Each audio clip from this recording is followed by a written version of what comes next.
Doa baca suratul mulk. Allahumma, wahai Tuhan, anis, panjang tu, anis wihsyati fi qabri, wahai Tuhan, anis, mesrakan ketakutanku dalam kuburku esok. Kubur ni baru masuk tu takut.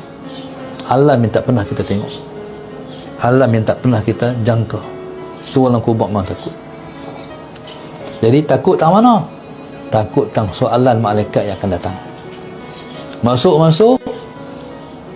dah orang simpan kita semua dalam kubur, potong orang pun dah mula langkah balik, malaikat pun main. Tu dia panggil program dia macam tu, sistem dia macam tu. Masuk dalam kubur salah Sayyidina Muhammad, malaikat sampai. Jadi malaikat ni rupa macam mana tak pernah tengok.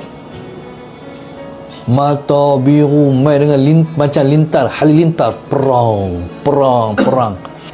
Takut seorang-seorang. Jadi bila baca suratul mulk, surah tabarakalladzi, Allah kita baca Allahumma, wahai Tuhan, anis wihsyati fi qabri, wahai Tuhan, mesrakan ketakutanku. Mana settle, anis tu mana settle, Tuhan bagi hilang ketakutanku dalam kubur.